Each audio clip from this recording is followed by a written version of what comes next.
Well, hello everybody, and welcome once again to a wonderful edition of the program called the Inworld Review.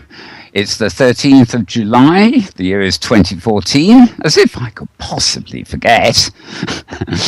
And we're broadcasting live from Chilbo in Second Life in association, I should say, with AView TV.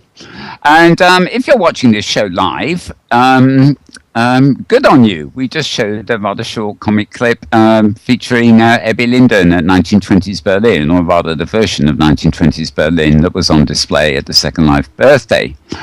And yesterday we also received a nice program which will be running after this show. And it's a 90-minute talk featuring Ebbe Linden, yet again, talking to educators in Second Life and covering all the sort of stuff that educators in particular are interested in. And that will be following this show when we go off air.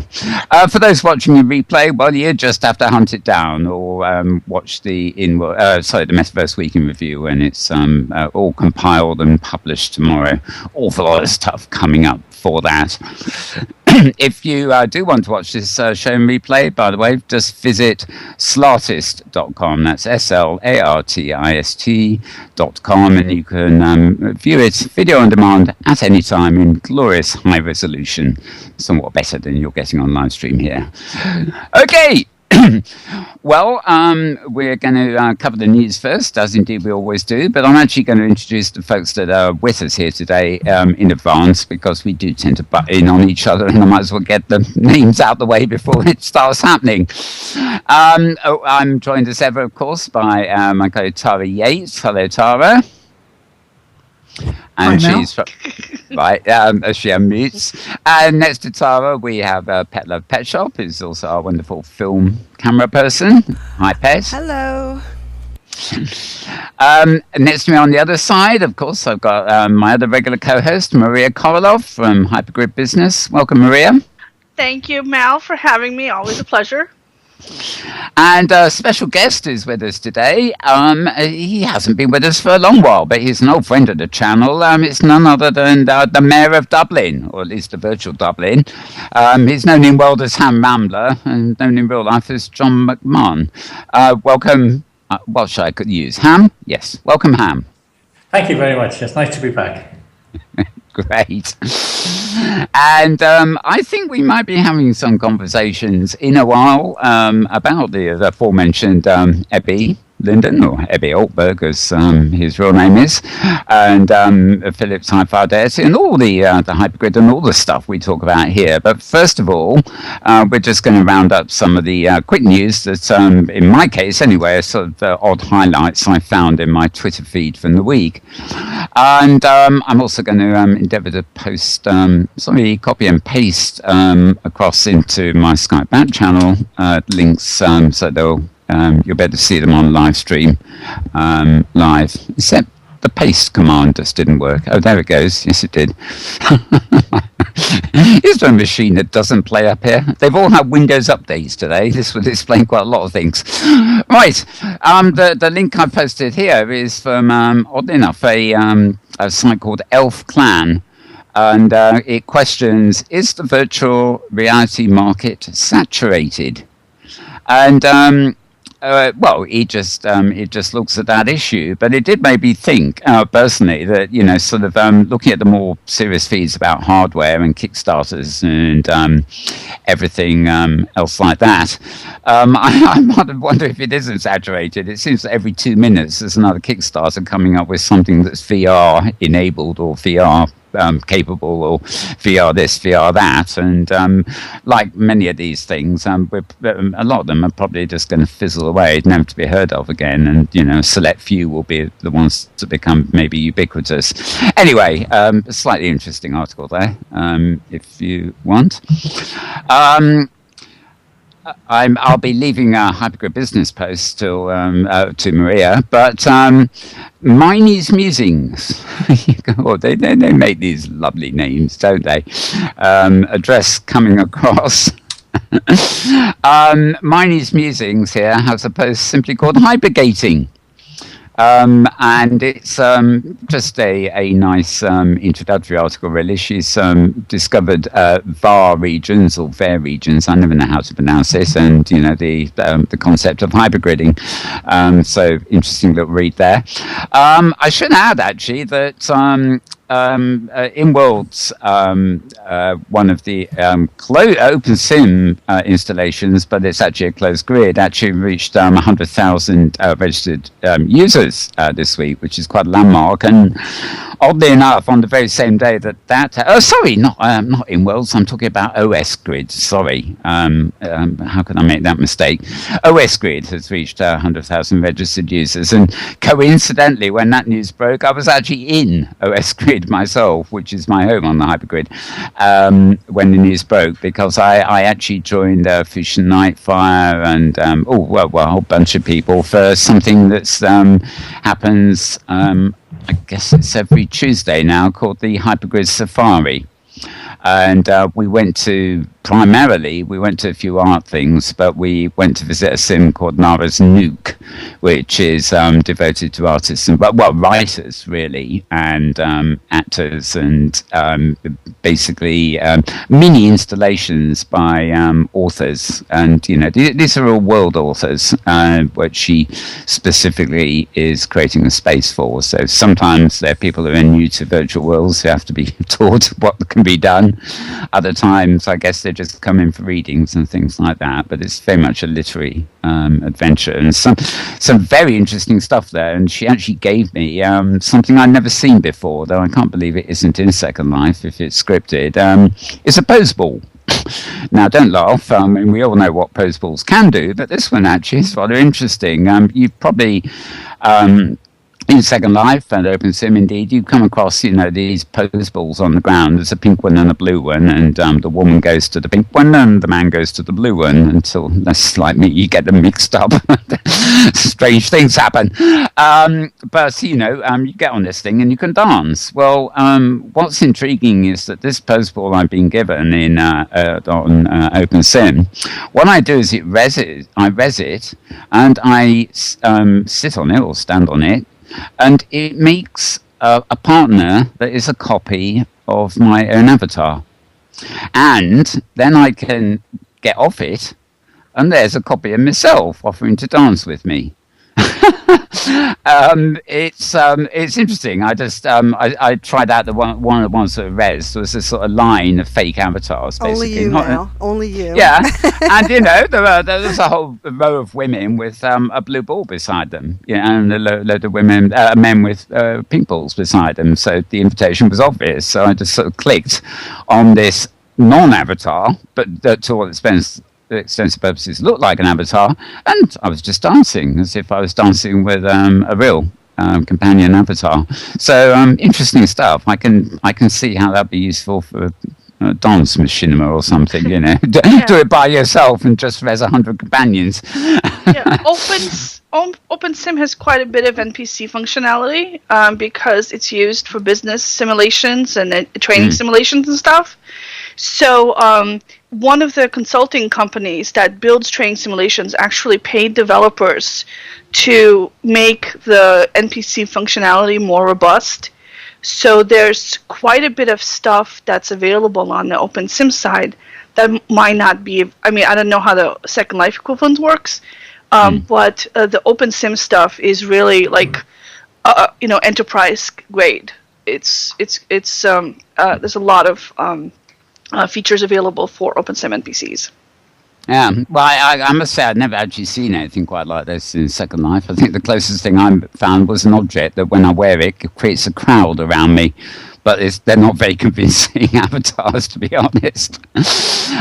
Yes, exactly. This was just dancing. But if you think of this as touring or something else, why not? My idea is you could just land in a sim and click on a pose ball with one of these, and instead of dancing with you, they'd take you on a tour and walk you around.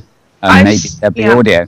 I've seen NPC receptionists in OpenSim. I've seen tour guides. I've seen NPC bartenders, and I've seen lingerie models in stores that are animated. They're just standing there, going through various poses, showing off the clothes that are available there.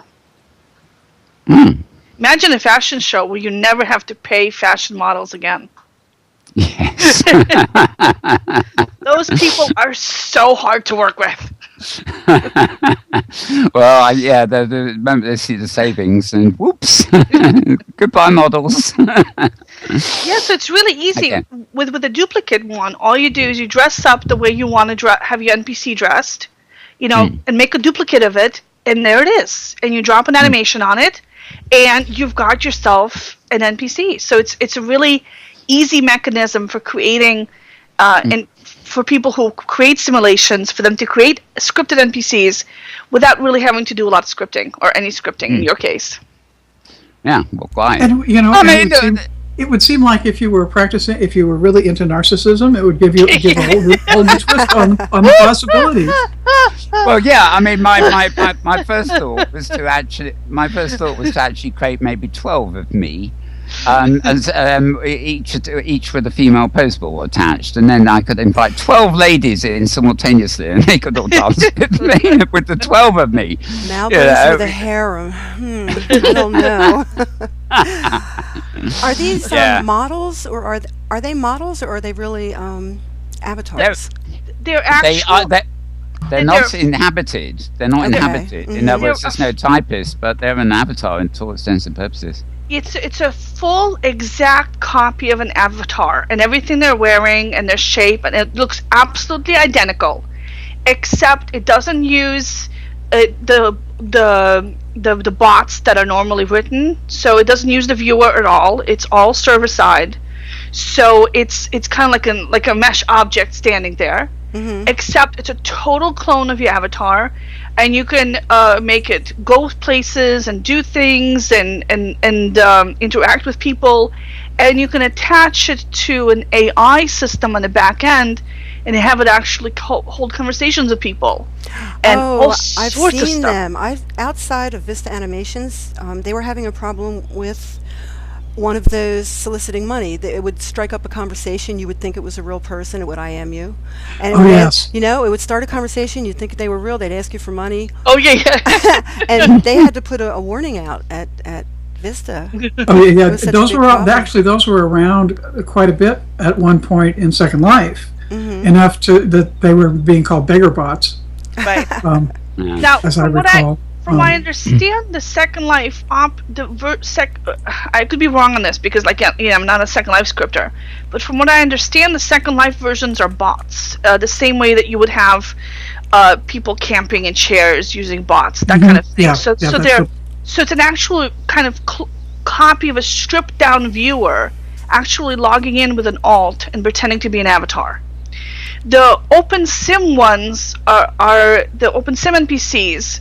OpenSim has bots as well, but they require a little bit of technical know-how to operate and run. Mm-hmm. The NPCs are a separate class of objects, the scripted objects. They're easy to create, easy to use. They don't require a separate viewer. They don't have a separate account. It's not an alt. It's an in-world object that you can deal with like with any other object.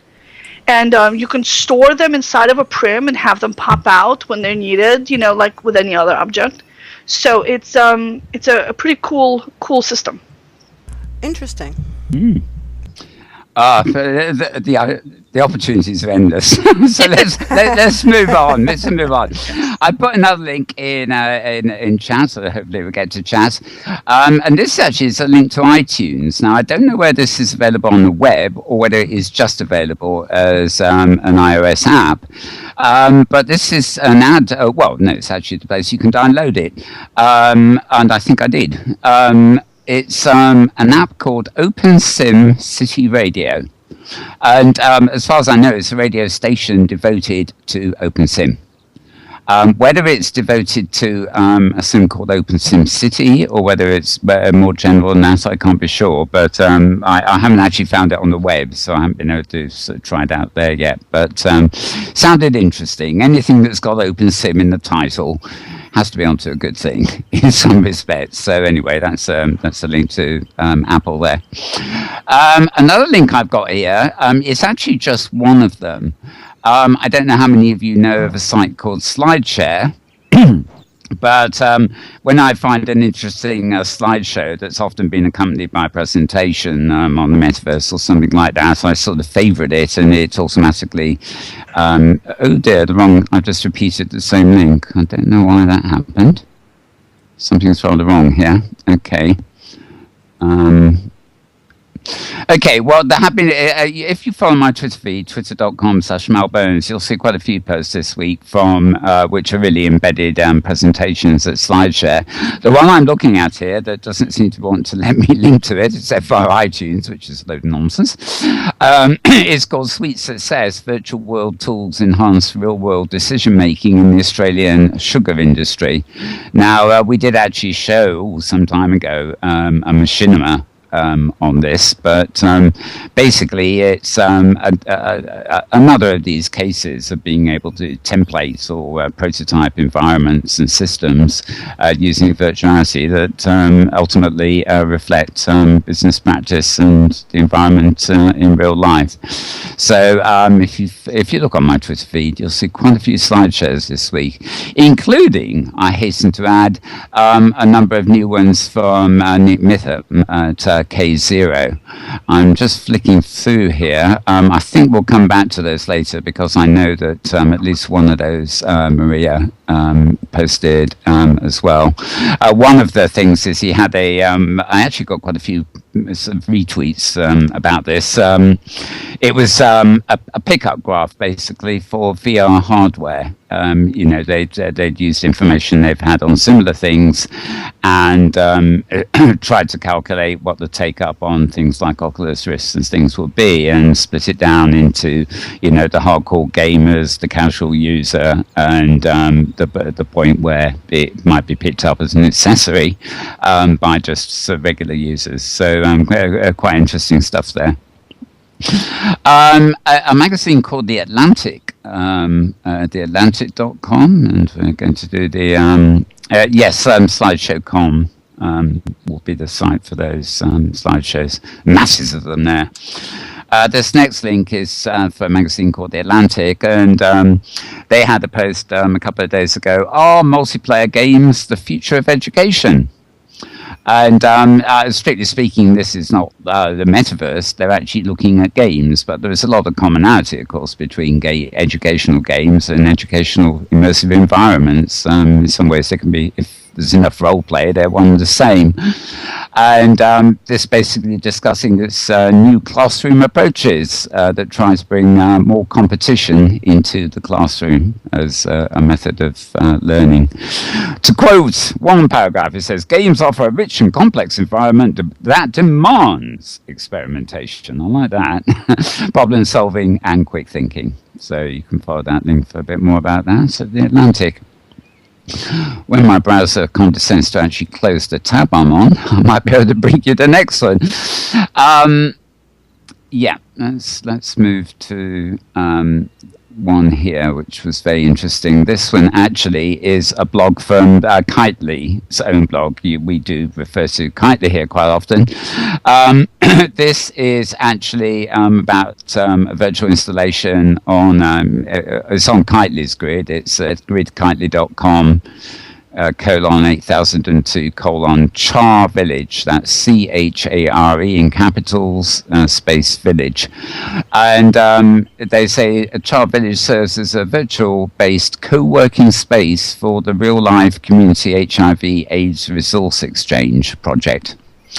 And this is clearly another example of a very serious use of virtual worlds for meeting up of groups and things, in this case HIV related, and it's available on Kitely.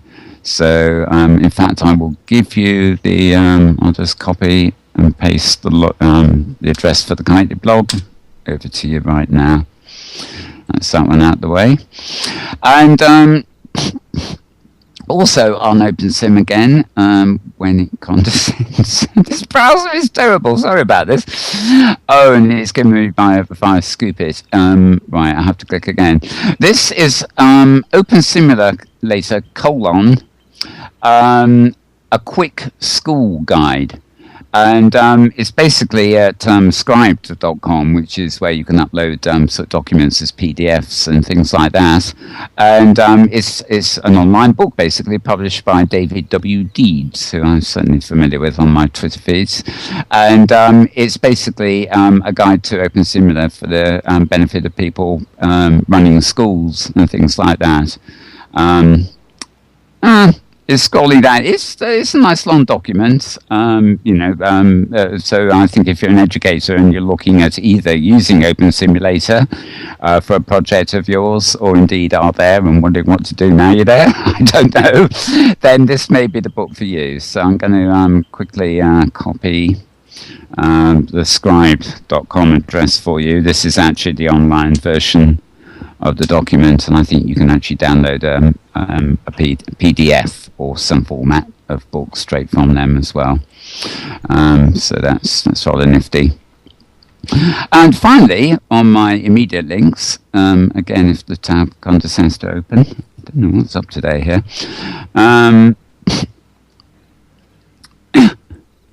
Okay, it's not. Yes, here we are. It's misbehaving. I'll actually come back to this one later because it may actually be something Maria's got on her agenda actually anyway as well. So without further ado, those are my sort of quick points of the week. I realised before we came in here that the big final of this global ball kicking tournament is taking place, and so the chances of too many of you watching live are fairly remote. We'll now why did I say that? But that said, I'm going to just get out of this one quick and hand over to Tara for the latest take on the week. Over to you, Tara. Thank you, Mal. Yeah, it is the final of the World Cup, which has all of those who are sports fans riveted for the past couple of weeks.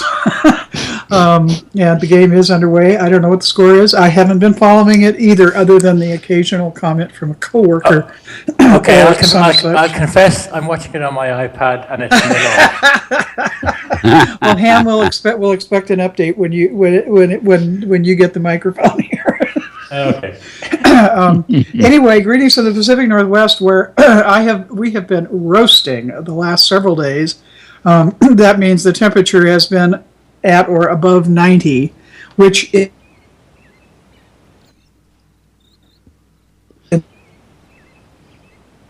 in that range for several more days, which is very unusual. But the last forecast I saw, they've backed off a bit from that, so it looks like I might actually be less uncomfortable today and tomorrow than I had expected to be.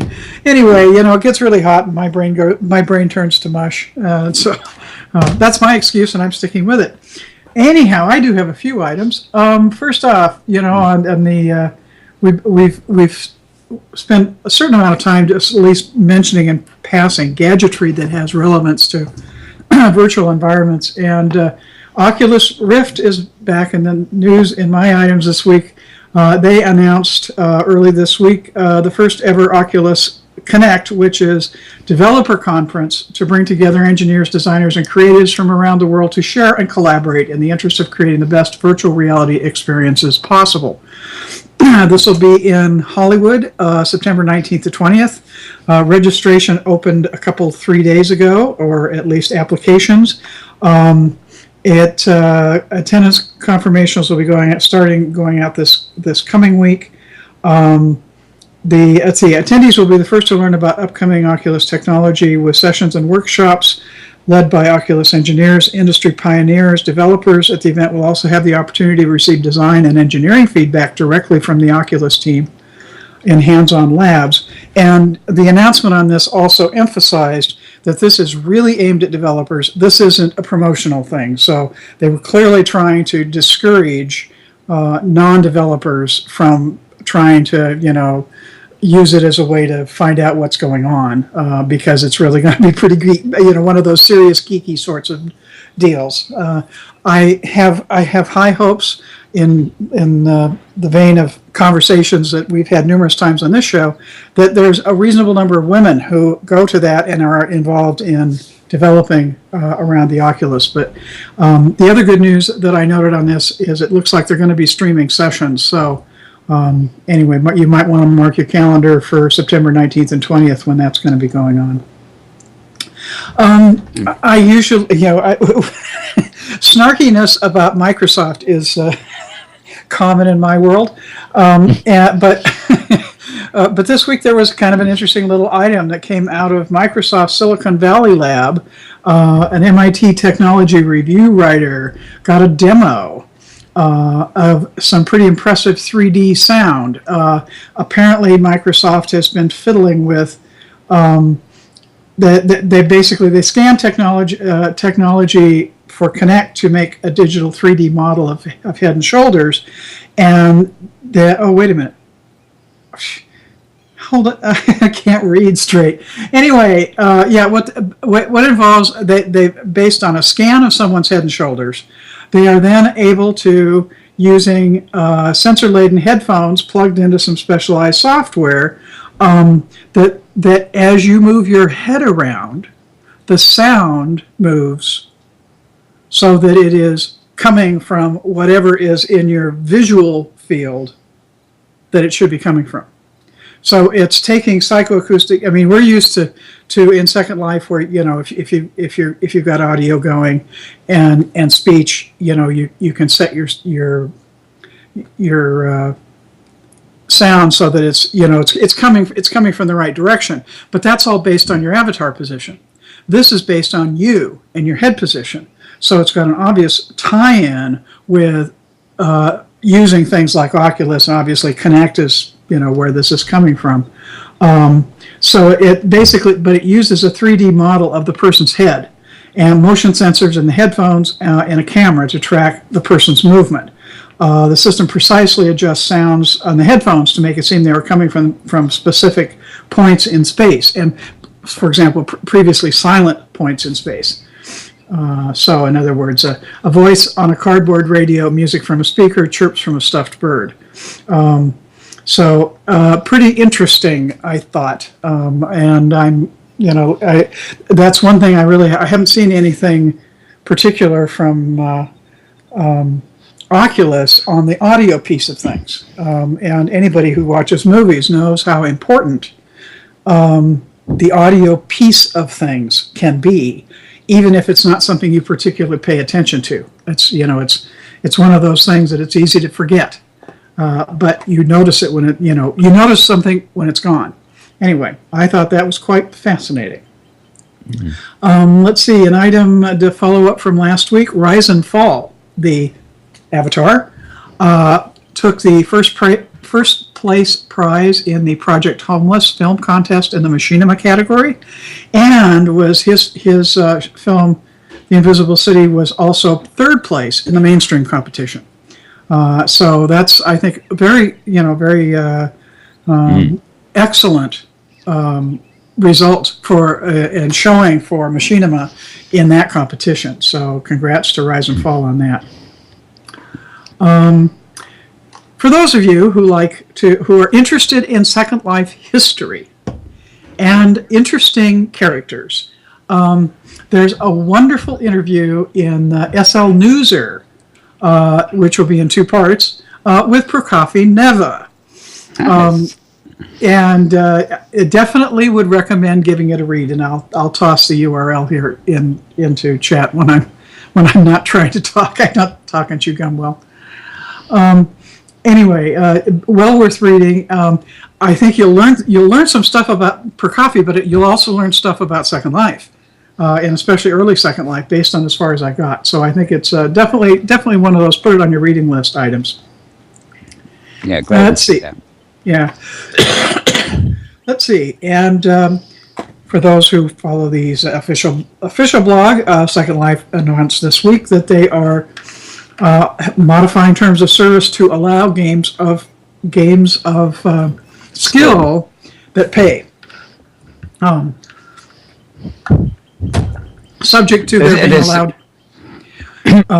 This is a workaround on. It's not gambling as such. It's if they actually pay for the skill you've done, it gets them around the gambling thing, doesn't it? Yeah.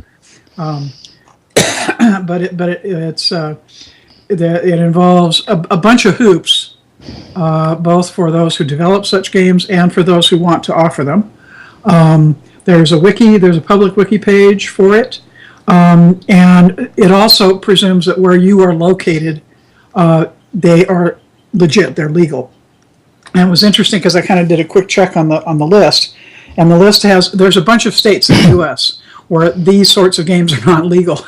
So if you happen to be in one of those locations, sorry, Charlie, you're not going to be able to get into the specialized sims where this sort of thing becomes available after August 1st. So, but a kind of an interesting side note, there's a game called Greedy that apparently has gotten quite popular. And it has a feature that allows for payouts. And the developer of Greedy and apparently some other games has already announced that they, as of before the end of the month, they will be issuing updates to all of their games that remove all money and payout functions, so that those who have the games can get an updated version, can still use them anywhere. And the same people have also said that they don't anticipate that they're going to create or make available a version that pays and go through the hoops that developers have to go through to have their paying games approved. And basically they're saying there's too little of their game use that is in the paying mode, and the price tag that imposed by Linden Lab for licensing and everything else so they can stay legitimate it makes it not cost effective as far as they can tell. Yeah, I suspect that's going to be for a lot of people. Yeah. On the other hand, I can see where this is the sort of thing that has income potential for Linden Lab. So, it certainly can be a win for the lab. I think. It's very odd if they can do this on a state-by-state basis. It makes you wonder why they haven't actually got full gambling here on a country-by-country basis. But that's another matter. Well, I think it has to do with the fact that Linden Lab's base of operations in the U.S. is California, where it is not legal. Yeah. So, and who wants gambling anyway?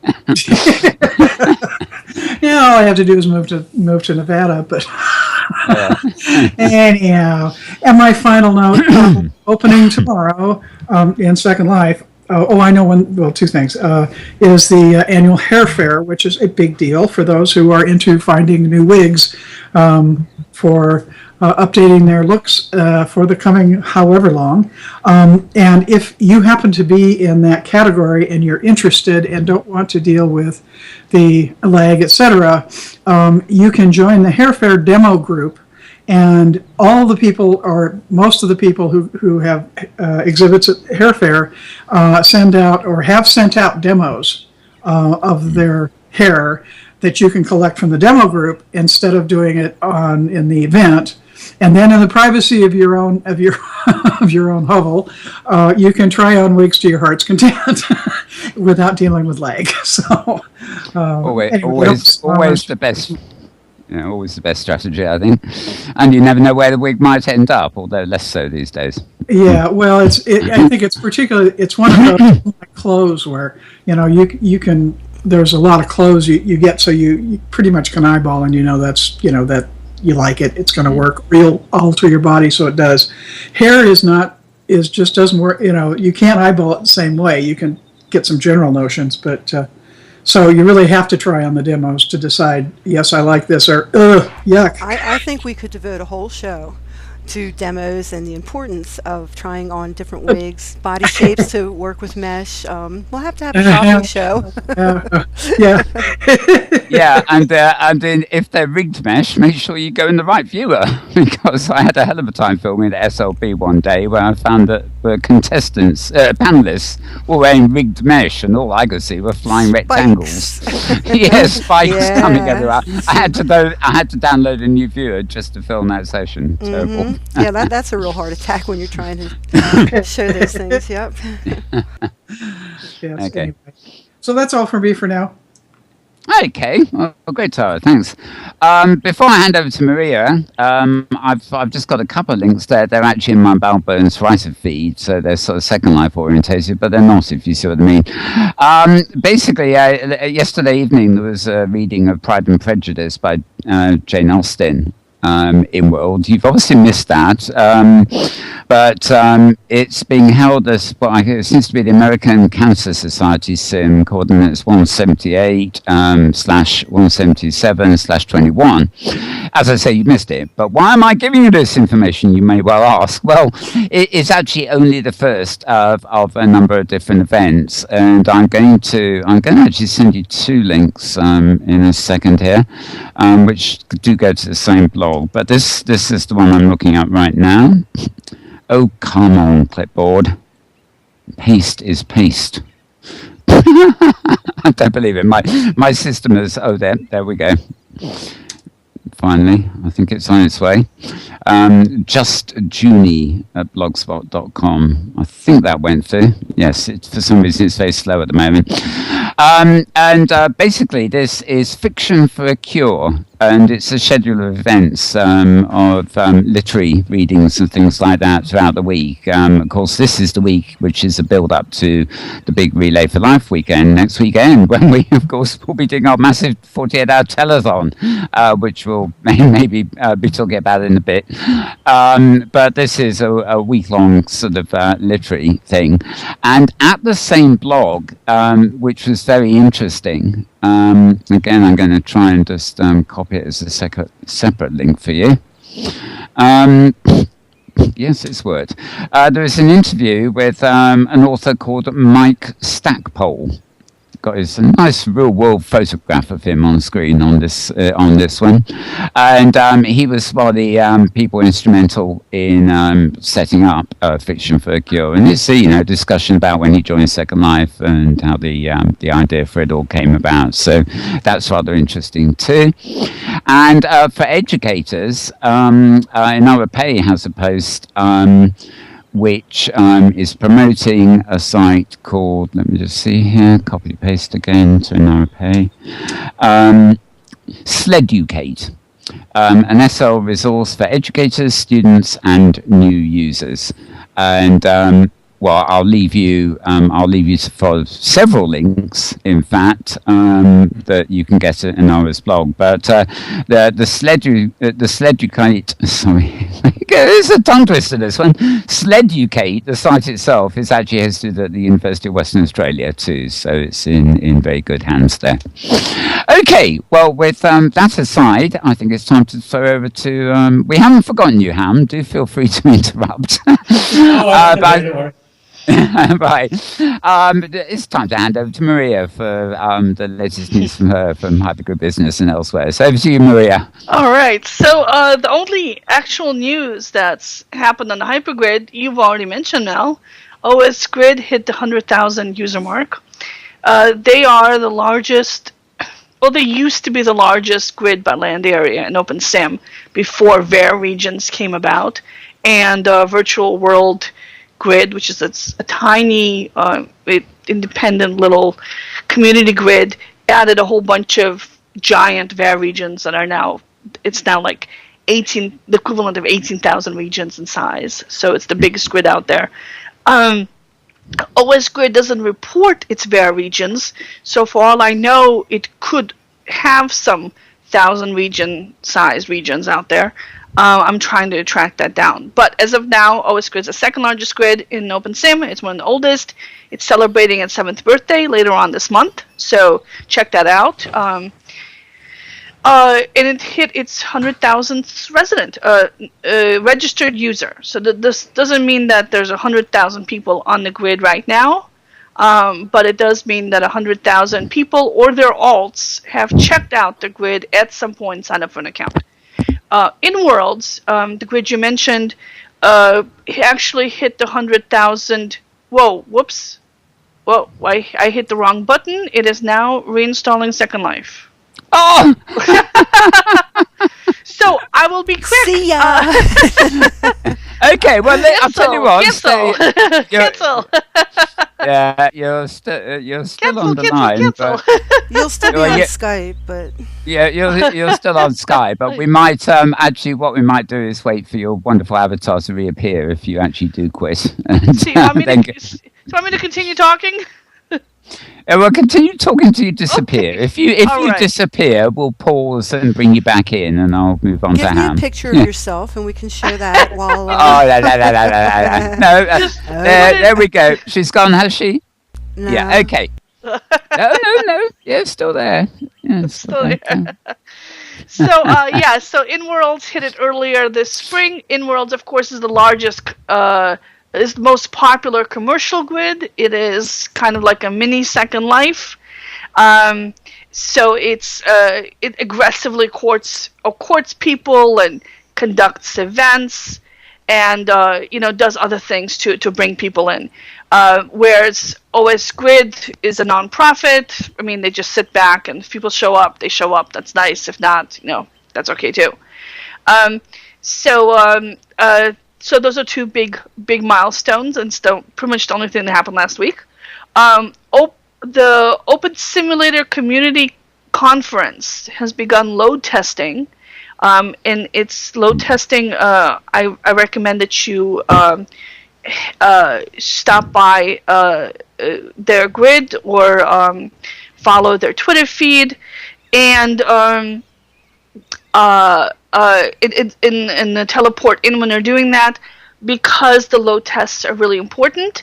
They help improve OpenSim stability, and this is something that everybody benefits from. Last year, they made 1,000 changes to OpenSim because of what they learned as a result of the load tests for the conference. So this is something that benefits everybody. So follow their Twitter feed and teleport in with every alt you've got when they hold these. They're going to be holding them every week, I believe. It's every Tuesday, I think, isn't it? I believe it's noon Pacific every Tuesday. So if you can post their hypergrid link, Mal, or I will do that. If people can visit that.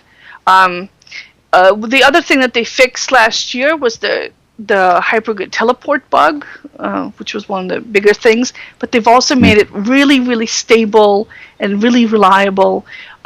So definitely worth helping out for, because it's not just to improve their grids, it's to improve all the grids. Okay, so people continue to discuss Nazis on Inworld. That was the big topic in the comments. Yeah.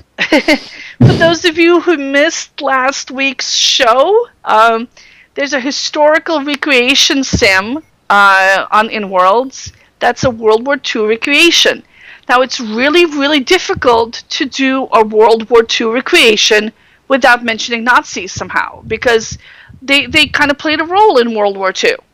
So, but for people from Europe in particular, any kind of use of Nazi imagery or mention of Nazis or anything else like that is extremely, extremely painful, because they kind of were up close and personal to the Nazis during World War II, and people still remember that.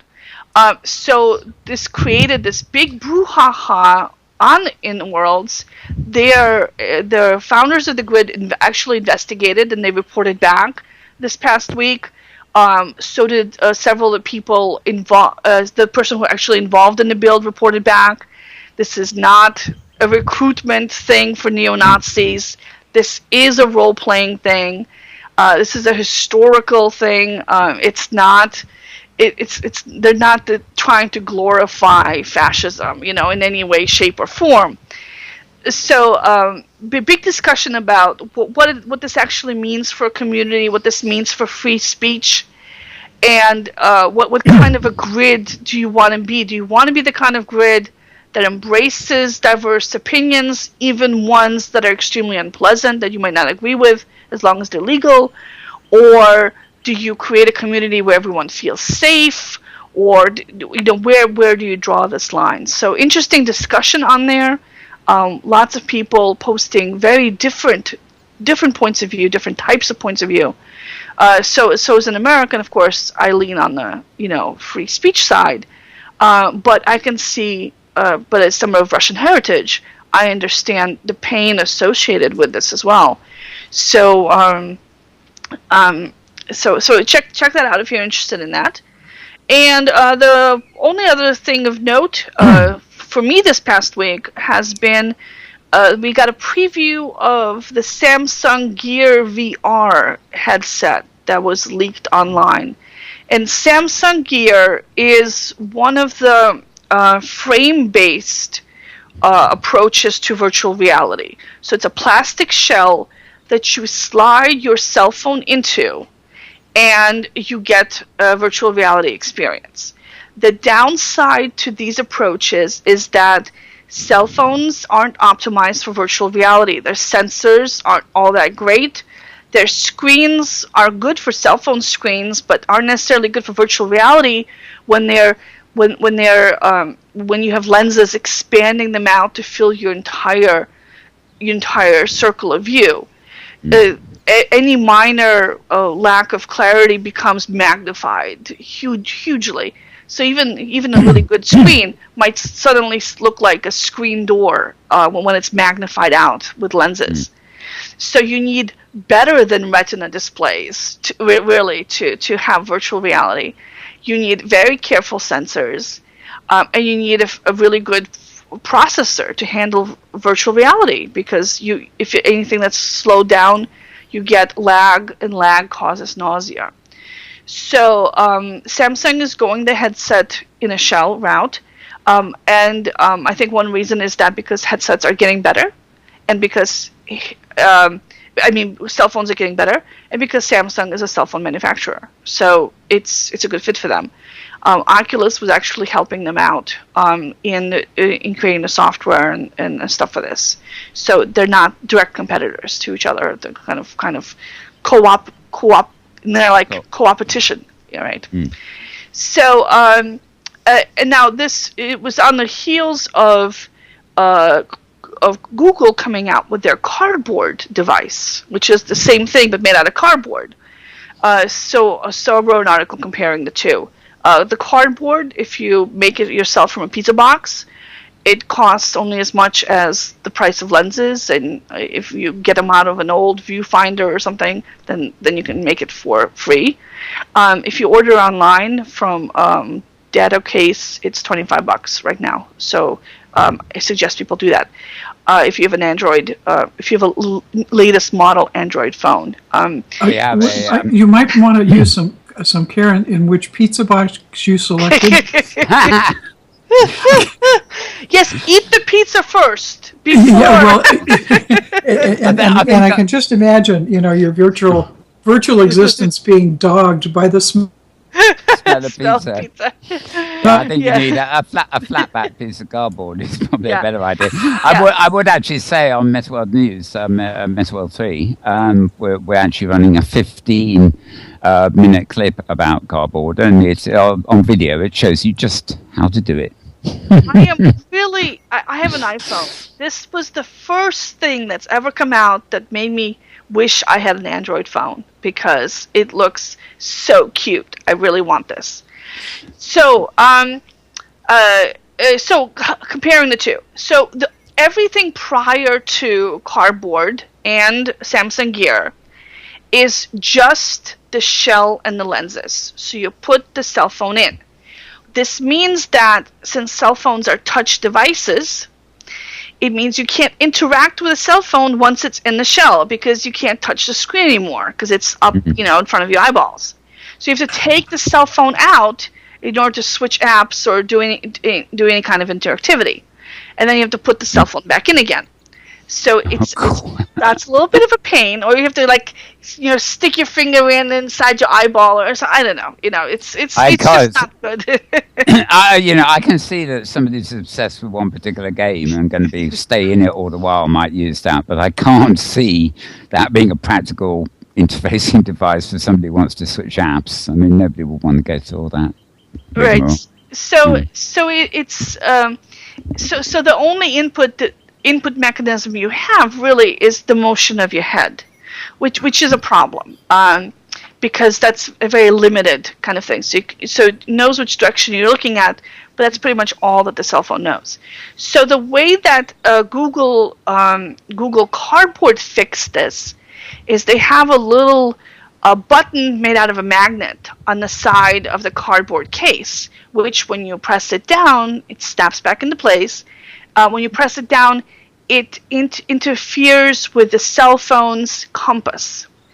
And so the cell phone knows that the button has been pushed because the compass needle is twitching around. And so it tells the virtual reality app that somebody pushed a button. So what this means is that if you have like a choice of doors in front of you, like which door do you go into, you look at the door you want, press the button, select it, and then you go through it. So for example, or if you have a choice of games to play, you look at the game you want, press the button to go through it. Or, for example, if you want to indicate motion, you look in the direction you want to move inside the game, you press the button, and you start moving. So so that's the way the Google Cardboard did it. The way that the Samsung Gear VR does it is that when you plug in a cell phone into it, you plug it into the USB connector. And then it has a little touchpad on the side that you can use for controls, kind of like the way Google Glass has a little touchpad on the side. So it has a lot better control than the Google Cardboard does. And the other thing, of course, it does is it knows when the cell phone's in the case. The way that Google Cardboard knows to switch to VR mode is that it has a little NPC, which is near an NFC chip, near field communications. So it reads that chip, it knows it's in the case, it switches to VR, you take it out, it's away from the chip, it switches back to regular touch mode. So the way that the Samsung Gear does it is you actually plug it into a little the USB connector. So once you plug it in, it knows it should switch to VR mode, and instead of using touch screen, it now uses the little touch panel on the side. So I like that. Now, it's the price of it isn't out yet. People are estimating it's going to cost a couple $100. So big price difference there between the $25 cardboard and the $200 Samsung VR, especially because the Oculus is $350. If you're going that far, maybe you just pay a little extra and get the whole Oculus thing. I don't know. It'll be interesting to see which direction everyone else will go into. Because I said all the previous versions of this were just empty shells that didn't solve this problem at all. You had to take the cell phone out to do any kind of interactivity, and so you couldn't really play any games. And the only thing you could really do was use it as a cinema. So you had a big screen TV inside this case, which is nice for watching movies, but that's pretty much the only thing you could do. Or watch taped virtual reality experiences, where where it's you can't really, maybe you can change the direction in which you're moving, but that's pretty much the only thing you can do in this experience. Everything else is done for you. It's hard to interact with it when you don't have any kind of input mechanism. So I'll be interested to see whether they'll adopt the Google magnets, which are backed by the entire Google toolkit, which are a whole bunch of support software to enable virtual reality experiences, or whether more people will go the Samsung VR route. I'm going to guess that people will go the Google route because the software is free and it's open source and it's already out there, and this magnet approach is really, really cheap. Making USB connectors and touchpads is expensive. But we'll see. So that's the only other thing I wrote about this week was about Second Life platform versus product, which is an eternal debate, which we can talk about later. Yeah. And that's it for me. Okay. Right. Well, I'll just add a couple of things that I don't know why I thought there was more in your thing to say. Nope. Oh, come on! I want to copy, not paste. Right. It was a very slow week for me. Yeah.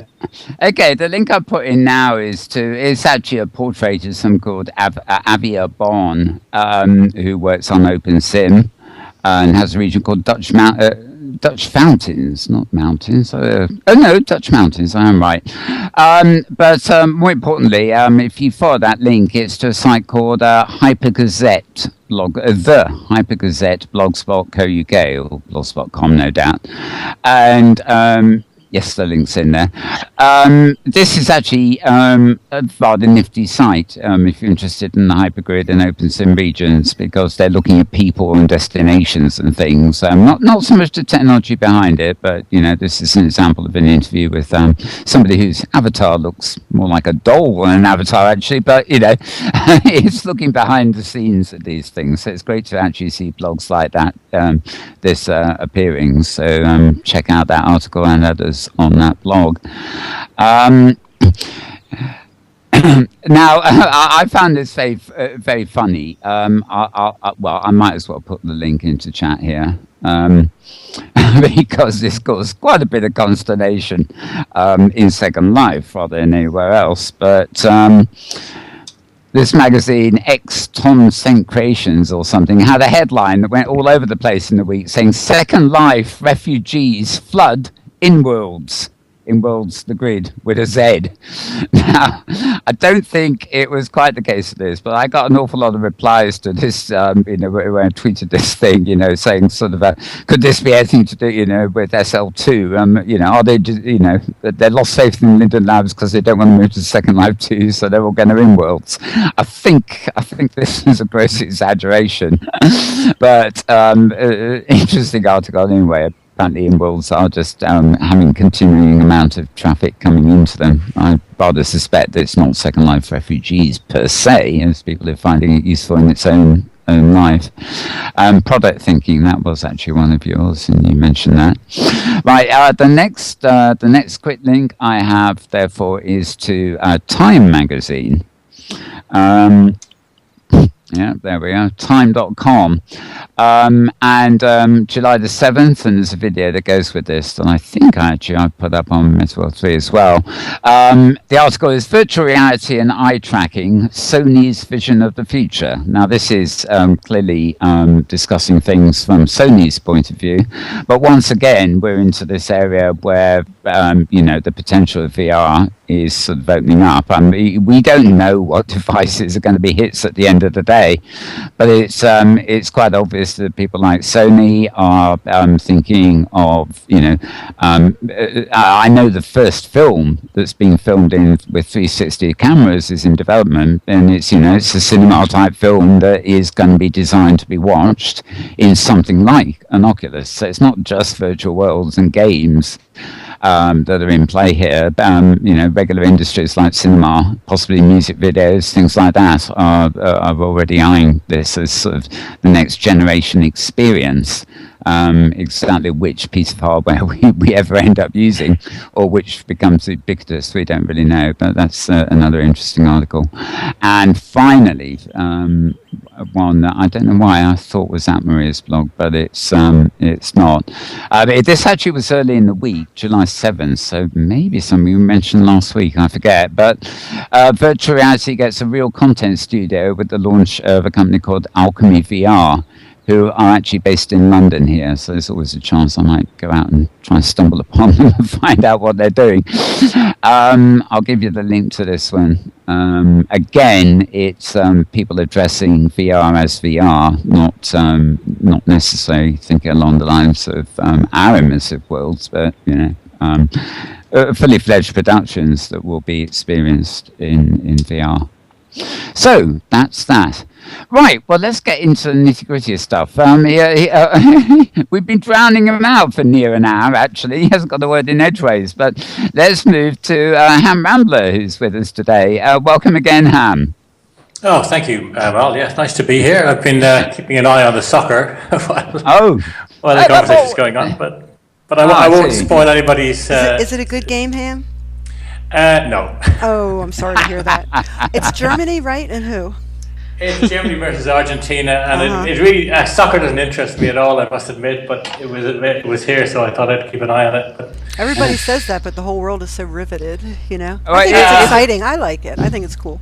Isn't the Argentine team the one that does funny things with their hands that are illegal? Oh well, I don't know. I don't know. I don't follow soccer at all. I'm more of a rugby person than soccer, but I seem to remember many years ago, Argentina won this thing, and there was a lot of controversy because their player had used his hands the hand or of God, something. yes. That's it, the hand of God thing. Whatever that was all about, but yeah. Anyway, it is the grand finale of the ball kicking tournament, isn't it? So that's the one. The good news, there is some good news in this, and that is we will have on Macmillan back next week. Unfortunately, he didn't quite finish in time to get a bat this week, but we might actually be looking at Second Life destinations and things like that. So before we move into your thoughts on the new bosses, Linden Labs and Phillips Projects and Ebby's projects too, how's things with Virtual Dublin and you yourself? Any sort of there's been a couple of changes. My new job has me almost working on an island sim, if you want to call it that. I'm now working in the Maldives, and I'm living on the island of Hulumale, which is only one of a couple of hundred islands which constitutes this very strange country. I've been here just coming up on 2 months now. Most of my flying is done to China, Hong Kong, and Beijing, and Shanghai, which is really interesting actually. Because it's part of the world I haven't been to, so it's been interesting to go into some of the shops in Hong Kong in particular, and look at their extensive range of handheld devices and all the rest of it, and realize that their prices are incredibly competitive, but you've got to be really sure you're getting the real thing, because the amount of knockoff pads and phones that are out there are even more extensive. So that's been kind of interesting. Luckily, I was able to get a good internet connection here, so I have been in and out of Dublin quite a bit more than I was before, and I have noticed an extensive growth, in fact, in the number of people we have coming through the doors, particularly of the bar. I'm assuming, like everything else, this is associated with all this talk about virtual reality and virtual worlds and so on, it all being back in the media again. So it has driven high levels of traffic back through Dublin, which is interesting. And, it's actually something we haven't discussed, but there was one video online, a rather odd video actually, of somebody who clearly hadn't been in Second Life for years. And they revisited recently, and they were clearly revisiting it from the point of view of an Oculus or something like that. So it is obviously a destination that people that are playing with Oculus and things are coming to, because at the moment it is still one of the few destinations you can go to. Sure. So maybe Dublin's getting the traffic. well, maybe. But I did have an interesting. A connection was made with Abby. I don't know if you want to talk about that now or not, or if it was something else. This came through Robin Harper, who was Robin Linden, who was very, very much associated with community stuff back in the days when it was all starting up, and she was a big fan of Dublin, and we met up quite a few times, both at SLCC and outside SLCC. Over in San Francisco, and she took it upon herself to do an introduction to Abby directly. So I had a short conversation with him about communities, and he is hoping that I will get over there, because he wants to have a much longer conversation with some of the team about how you build communities, how you start communities, how you build them, and how you keep them going. Which was kind of nice, and so I've been in touch with him a couple of times, and I'm hoping, as I say, to get over on my next, not this current I will be finishing up here and going back to Ireland next week for 3 weeks, and then I'll be back here for 8 weeks, and then the trip after that I'm expecting to go over to San Francisco and catch up on these people who say they'd love me to come and visit. So, of course. I plan to take them up on them. I will, of course, also be meeting up with Philip. I'm not sure I mentioned it on this show, but about 18 months ago, I met up with Philip in Dubai for a couple of days, and I showed him around Dubai, and we had long conversations. And that was when he introduced me to Ready Player One, this book, which, if you guys haven't read it, I recommend it as an interesting read about a slightly dystopian future where all of the things that are happening now and revolving, handheld devices and everybody on the internet and social networking keeps growing to the point where there is no reality outside. The reality outside is just not livable, and everybody is having to live, educate, and work. I knew it. Yeah? I knew I was on the right track. That reminds me of an old comic book by a guy called Richard Corbin from the 70s, where it was based on hallucination more than anything else. But they were all living in an ideal world until they forgot to take their pills, and they ended up in the slop, is the polite way of putting it. Well, anyway, if you haven't read it, I strongly recommend it. Mainly because it takes what's going on now and just projects it forward about 50, 60 years. And it does get to the point where actually meeting real people, going to real classrooms is gone. When it's time for school, your helmet buzzes, and it's time to you now log into the school network, and you bring your avatar into the classroom, and you do all that kind of stuff. So it's really interesting. I mean, we're a long way away from that, but it's just an interesting book, so I would recommend it. Well, of course, I was just saying, Philip's concern at the moment with high fidelity is really having a system and architecture where multiple devices will be plugging into it and things, and you can quite see he has been citing that as a kind of influence. In the same way, and we were talking about this before we came on there, that Snow Crash was often cited along with Burning Man and stuff as an influence on Second Life itself back in the day. And he's once again ahead of his time, isn't he, with his thoughts? Yeah. I actually haven't read Ready Player One. I was kindly gifted a copy on my Kindle, but the moment I tried to download it said not available in your country. We need to talk about that. Yeah, we need to talk about that, Mel, because you should have gotten a gift certificate as an alternative. Anyway. That's another independent discussion, unrelated to that's a back channel. Yeah, but anyway, what I wanted to say is the person who is in the book responsible for the existence of the whole metaverse as it exists in Ready Player One really made me think of Philip. Nobody likes it. Okay, if you read the book to the end, you'll realize that he was actually kind of a bad guy, right? Oh well, yeah, but I mean, there was just the character, the style of that individual, as he's kind of a mythological figure throughout the book, and he comes across, either him or his partner, as somehow made me think of Philip and Philip's visionary sense of things. Sure. Yeah. So so other things that have been going on in Dublin, and I may have mentioned this before on the show, but it's been still going on successfully. We partnered up with the Dublin Institute of Technology, the DIT, and they did a lot of bits and pieces in the Dublin Sims, because they are a Dublin organisation. They've been running this course. Sorry? So I was just suddenly thinking of MetaMeets, of course. They helped us so much with... yes, they helped us with MetaMeets. Yes, that was true. Well, we've carried on. They've been running this course in Second Life called Is One Life Enough? IOLE, and we're now paired up with University in Akron running this course. And basically it's a course introducing people both not just to the use of virtual worlds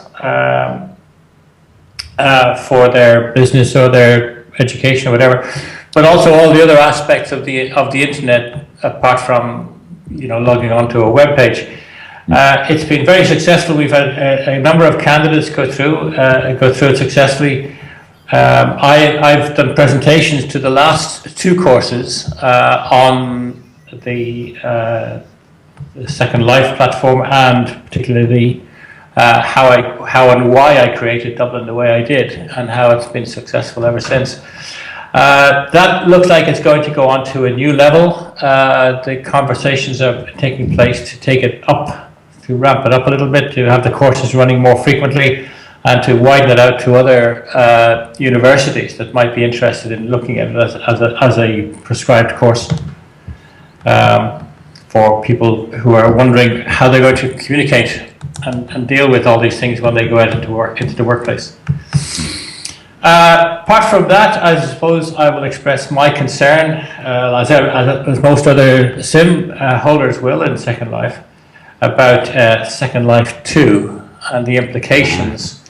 Part of my plan is to say, well, okay, I will either have to replicate what I've done in Second Life 1 into Second Life 2, or walk away from the first version and try and garner something from the second version. It's been. I'll wait to see how it progresses. It'll be one of my topics for conversation should I do get over to San Francisco, because I know they've mentioned the fact that not everything will be able to be migrated across, and I suspect that even if you could migrate it across, it may find that it will be seen as lower tech or version 1 of what's available to be built in SL2.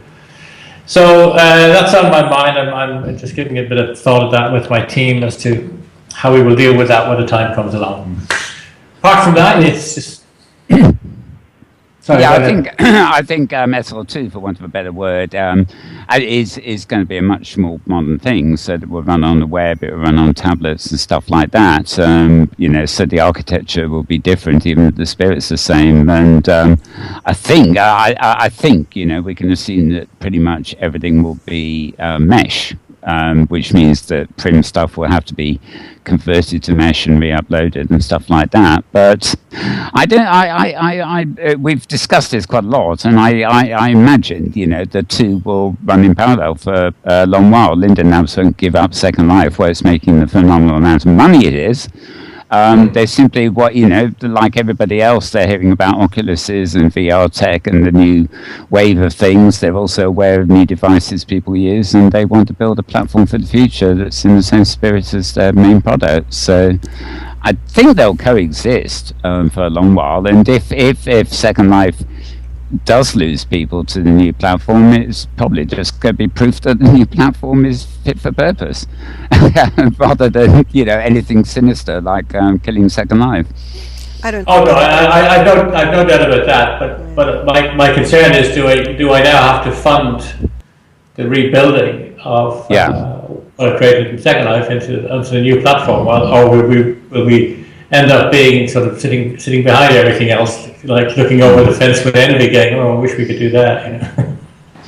Well, of course, the other issue is how we're going to build for high fidelity, which may be yet another platform entirely. They may have links, but maybe a completely in a way, thing. It's an opportunity. You can do it bigger and better the second time. It's easier the second time.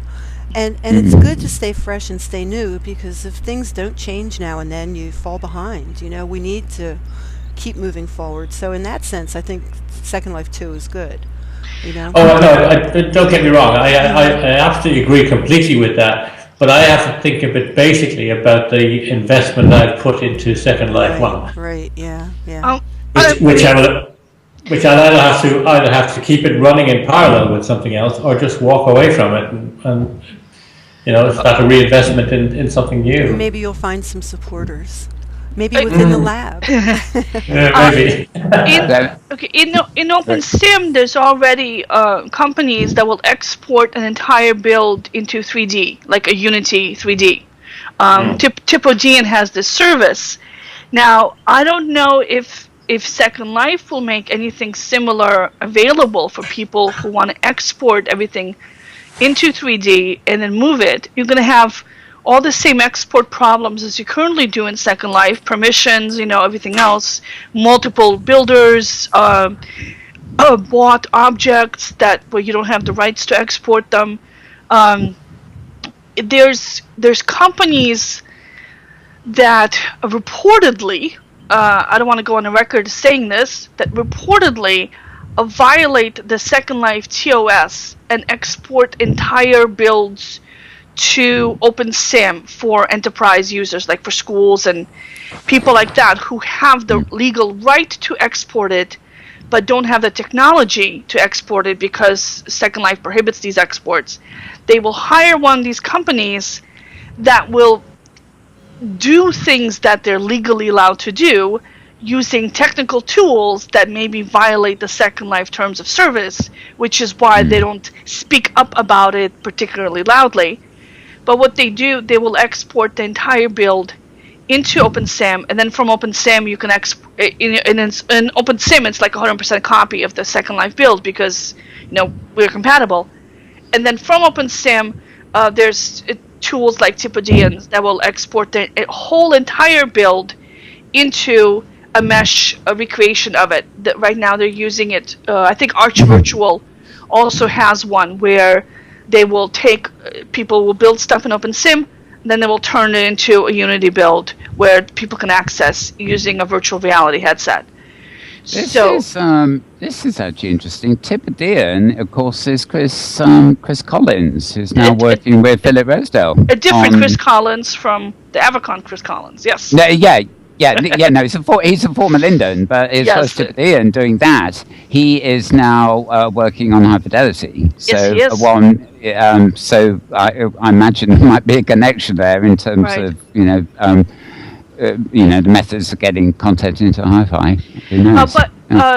But if Linden Lab had a path in place for migration, the point I make is that the technology is there. Whether Linden Lab will make the business decision to allow migration or not, based on its terms of service, where all the creators of content are giving up a great deal of their rights to Linden Lab, maybe this is the reason for that terms of service, is to allow Linden Labs to migrate builds from one platform to another, even though maybe the original creators are long gone, aren't there to give their permission to do this or what have you. I doubt Linden Lab will do anything illegal, but they might find ways to, maybe you can replace things that aren't full perm. Well, that's what I'm saying. I'm saying that maybe that's why they have the new TOS in place, was to provide a legal footing for a migration down the line, because when the creators upload stuff to Second Life, they are giving, that's their complaint, is they're giving up all these rights that they don't want to give up, and that's been the fight over the terms of service. Well, maybe this is one of the reasons for that, terms of service. One thing that occurs to me is that Ebe has been very specific in saying he hopes to rewrite those terms of service in a more understandable language. Yes. To make it much clearer. But more to the point, he's also on record as stating in one of the recent interviews or whatever that he has, Second Life actually has no objection to people exporting content, and they do allow it. The only provision is that it has to be wholly your own content. In other words, you can't export a house you've built if you're using somebody else's textures in it, because the composite is something that is, it involves collective copyrights. But if you have built something entirely yourself, you will be allowed to, the lab's quite happy that you export a copy. So, citing Dublin, for example, if Hammer built all that himself, I'm not sure he did, but you will be allowed to, But it's a nightmare for enterprises or schools, because they have students and employees working on builds. They're using third-party textures and prims. They may have legal rights to it, like they may be using a public domain texture. They may be using a texture from a creator who signed a document saying it's okay with me if you export it, but you still can't export it. This is what I'm saying about the legal rights you have to content are maybe very different from the technical rights you have within Second Life. Now, at one point, I think Peter Gray told me this, is that if someone has the legal right to export something and they take it to Linden Lab, they might get an exemption to allow them to export it. In practice, however, I haven't heard of anybody being granted one of these exemptions to being able to export content they already have the legal right to export. Like, for example, their employees built it for them. I suspect it's, it's something that administratively, bureaucratically, if you like, they couldn't handle for everybody. But I suspect if you're a big enough concern, a big enough company, for example, and you can authenticate all your employees, then that's the sort of thing you could approach the lab with, saying, this is a collaborative effort of teachers, students, and our company, but the entire content is our company's. And, yes, and we have all the documents, and look at all the paperwork we will drown you in. Yes. Yeah. Exactly. Yes. So what I recommend to everybody, and I have been recommending it for a while, is that you build an open sim and upload to Second Life, so that at least you have the original copies of everything, and all the employees and students and everybody else who's doing the building, they're doing it under your doing it for you, and you have control of everything they build. And you can use third-party textures from creators. You can buy stuff on Kitely, or you can get public domain textures, and you can use them without restricting your ability to make a backup of the whole thing. So obviously it's too late for somebody who's already built something in Second Life. Yeah. But if you have, as I mentioned, there's third-party services that will, if you ask them nicely, and you swear you up and down you're not a Second Life narc, maybe they'll export stuff. This could also inspire some of the major Second Life creators to go ahead and get their creations done in different worlds, so that they can sell them to people who want to build in other worlds too. It might have that type of a backlash as well. I suspect or a good forward lash. I suspect that a lot of creators are already building in OpenSim, so that they have full backups of all their content, and but they're selling in Second Life because Second Life's where the money is. Right. So Second Life has more users in one day than like Inworld has registered through all its history. So big difference in terms of the size of the market. Volume, yeah. There's another small thing I might point out, and that is that given the degree to which either Mesh or Sculpties are more the norm than the exception, anybody who's working with those is building offline. Yes. You have to. It's not, there's some clumsy tools you can use to do Sculpties in World, but anybody who's pursuing it to any degree has already bit the big one and is working in offline software as far as working with those. But you're still assembling the pieces in World, and that's a lot of work to get everything lined up right and everything, and you don't want to redo it all. Yeah, I mean, I totally agree with you, Maria. I mean, OpenSim or somewhere like that is, the key to, building offline, deploying, create somewhere your own place open and then deploy everywhere you want it. But the other interesting factor here is, of course, that unless Linden has received a complaint, the mechanics in Second Life seem to assume that anything you upload, for example, a texture or whatever, to be part of your build is actually your own. So you can make a house in Second Life and then upload all the textures you want for it. And they unless they receive complaints, they're not necessarily going to know that you took that texture from a stock library or whatever. Right. In one sense, working offline and then importing into Second Life, they're going to assume, unless somebody challenges otherwise, that it is actually all your own material. So it should then be very easy for you to export it as well if you need to. Right. Unless one of your employees makes changes to it in World. Yeah.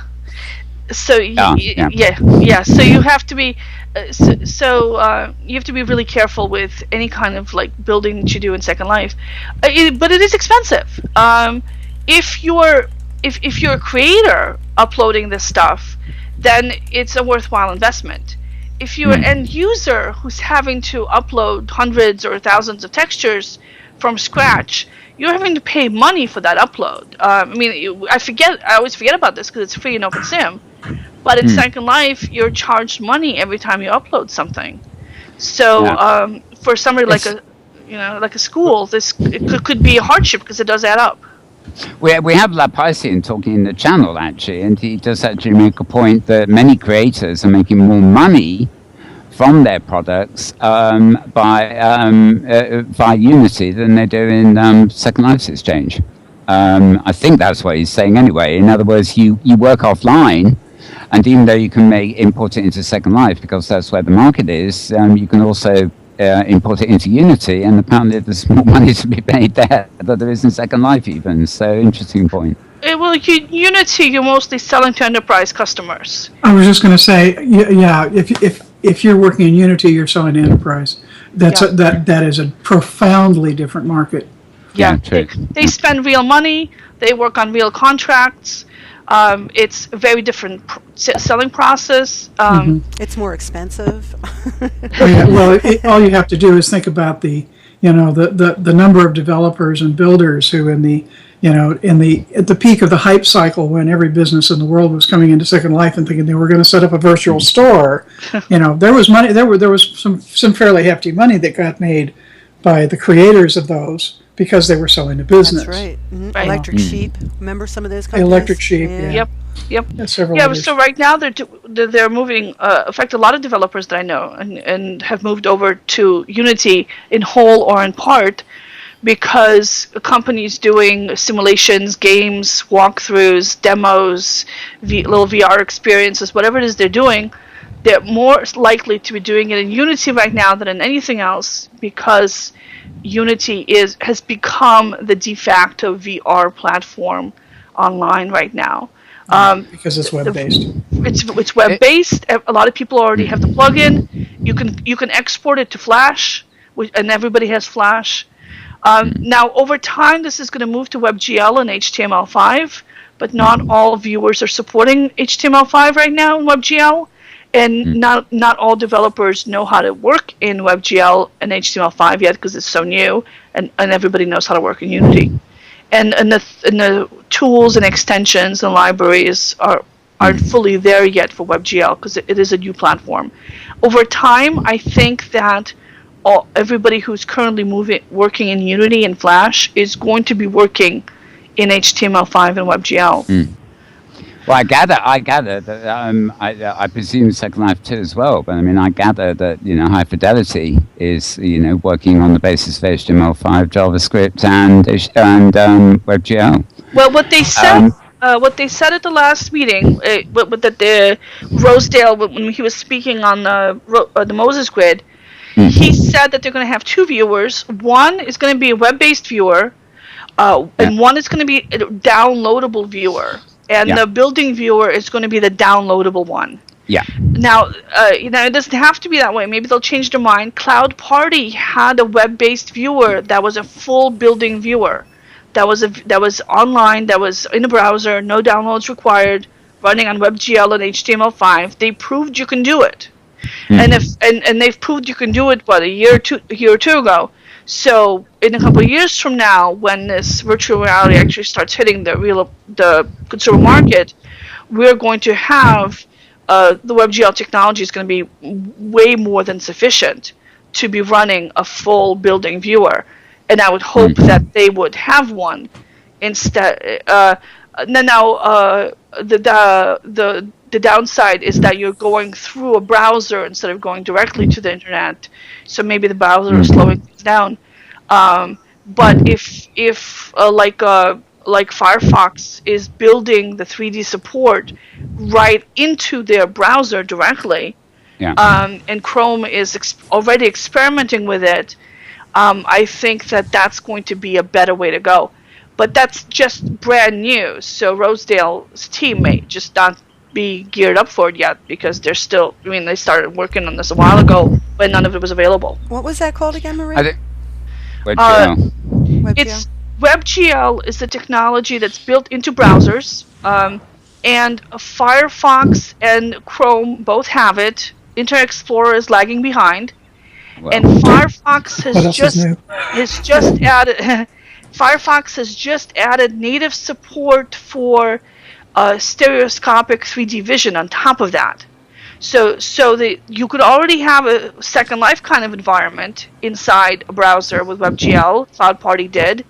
And now, just a couple weeks ago, they added native support for the Oculus Rift style side-by-side display with slightly offset cameras and squished-in graphics so that they're expanded with your lenses. So this is native support in a browser, built in, hard baked in, and I would think that anybody who's creating a viewer now for delivery in a year or two should definitely be looking at that technology to build it in, because that's going to be the easiest way for an end user to get into a virtual world.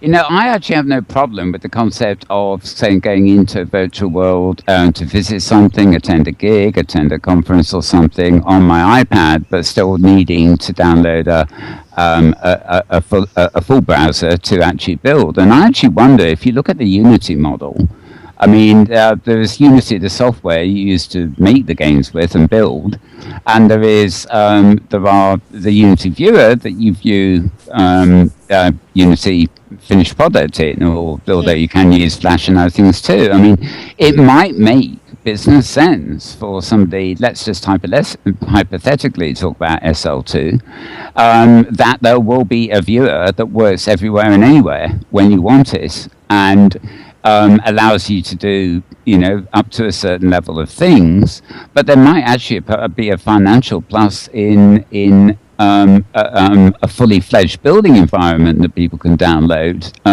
if they want to build and create, bigger things. And they may be able to actually take that creation software and the viewer software and potentially market them as two separate products, the creation software being a high-priced product. Right. We used to have, I remember in the early days of the web, you had Dreamweaver that you built your web pages in, and the web viewer, that browser that you only could see web pages in. But over time we've migrated to CMS systems like WordPress, where you do all the building inside on a web page as well. And the only people who are still doing offline building are the enterprises with the really big, large commercial websites. Everybody else is using a blog kind of platform, so they don't need separate standalone software. So I think we're probably going to have something similar in virtual worlds, with the average user, the average content creator is going to want something simple, in-world tools, easy to use, no downloads required. And the people who build the giant worlds that are very interactive, they're very expensive, they're going to have a lot of custom development tools for themselves to use. I don't know, Maria. I think I'm going to disagree with you on that. Mm-hmm. And I'm thinking of the heavy lifting involved with any 3D development software, as far as how, when you run anything to create 3D mesh locally, what that requires of your machine to do what you need to do. Except and the thought of attempting to do that over externally on a, via the cloud or whatever, makes me flinch, because Except Cloud Party did it. They did it. Yeah, but no, okay, but we're taught but in Cloud Party you're still talking about manipulating prims. You're not talking about creating mesh and creating textures for mesh. Yes, Cloud Party was Cloud Party was mesh based, but they had it scaled down into simple shapes. It was a fully mesh world, but there was scaled down for ease of use, just like WordPress is a scaled down version of HTML. There's only I know, because certain I've been doing web design since before the WYSIWYG days. So that's kind of what I'm saying, is for the average user, the stuff that WordPress has is good enough, and that's what we can put into a browser. Whereas the high end, that can be done, but you get I think you get to a certain level, and there's just no way. There's too many things that step down your speed when you start talking about a web interface. I think think something important here is productivity too. As Tara says, I mean, what if we make our textures in Photoshop, to combine with 3D objects in other software. But what happens like the other week when Adobe servers go down for 2 days? You're scuppered. Nobody can use Photoshop for 2 days because they've moved it to the darn cloud. Right. Now, we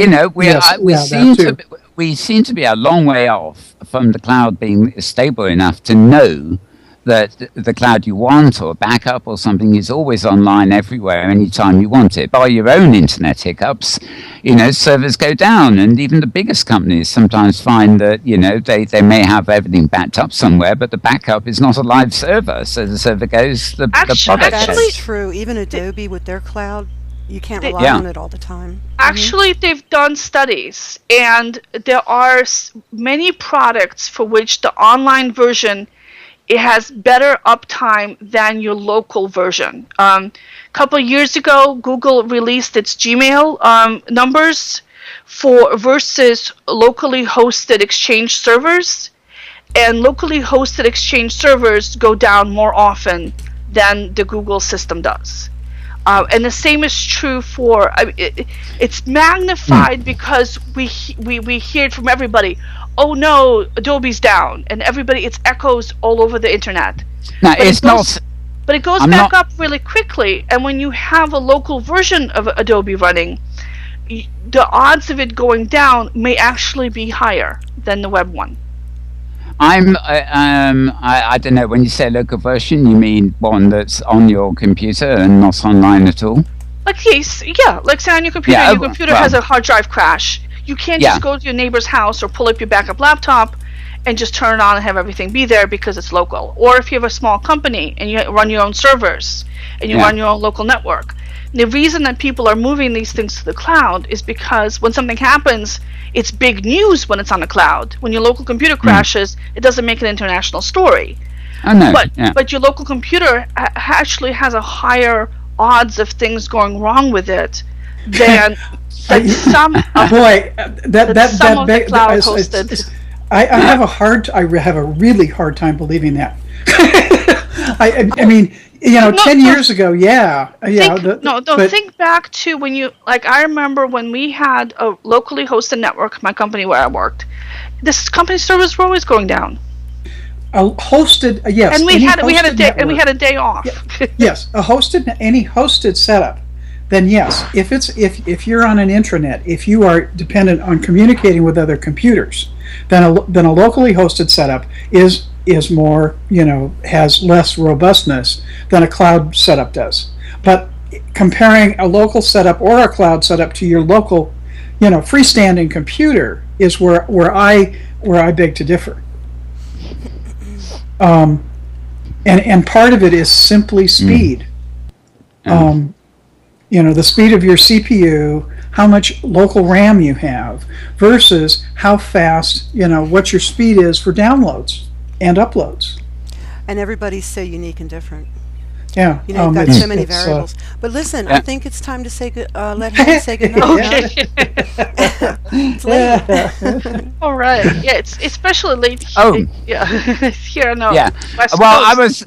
Exactly. Well, we can start rounding up. I was going to ask Cam, who is still here, I believe. Yes, I'm still here. I'm trying to drag you back into the conversation there, actually. But there is, I did think a few minutes ago, one very pertinent question. That is, you mentioned the work and investment of building Second Life, and the prospect of having to export it all or recreate it all offline or online for a new world. but your build is very much community focused, and I think Ebbe, as Robin knows, they can't do anybody better than you if they want some advice on community building. So I think it's great that they're trying to get you into the conversation. They should get Ham and Debs together. Yeah. Right? But the interesting thing to me is that this thing we talked about, where I personally would have no problem with a creation software. I'm used to loading creative software locally and then doing something and maybe uploading it somewhere, and a separate thing, a separate, easily accessible thing that's a viewer. And it occurred to me, I wonder what your perspective on this was, because fundamentally, Dublin is a venue you built and everything else, but it's a venue. It's an event. It's a venue people to go to. It's a community around that venue and the build. So, from a functionality point of view, from the bigger user case point of view, I would imagine that most people who visit Dublin would also be very happy with something fast, mobile, that they can get into Dublin and go to, the pub or a gig at any time. Dublin is not really renowned for, say, I don't know, some complex interactive art exhibit that requires an immense amount of building tools on a regular basis, although, correct me if I'm wrong. But would you see the fast and easy route with maybe less building facility an advantage for Dublin, or would you feel that that you still really need all those building tools for the majority of your visitors? Well, I need to make sure you're aware that there's two elements to Dublin. The community one is the one that we talk about the most, because it has become that. It has become a place where people like to socialize and meet up, and we've made it a safe place for newcomers. That was very important that we do that, so that people had a safe place to start with and when they were explored. But a lot of the funding came to me for the initial build through Dublin City Council, Dublin Tourism Ireland. They were willing to put money in because they wanted to. I suppose they wanted to have an Irish footprint in this new virtual world. Whether they will be willing to redo that again for the newer, sexier version is the bit that's concerning me. Because for me to recreate what I did in Second Life onto another platform or a newer platform or whatever is going to have a cost. It's going to have a cost to it, and it's not like I can say, well, I tell you what, I can just hand back all my Sims in Second Life and and reinvest my money into new ones in SL2, because I think the Second Life itself has got a bit of life left to it. Oh yeah. Even for years after the newer version comes to the fore. So there are issues sitting there for me that I have to think about as we progress down this road, and it'll be part of the conversation I will be having with Evie and the team.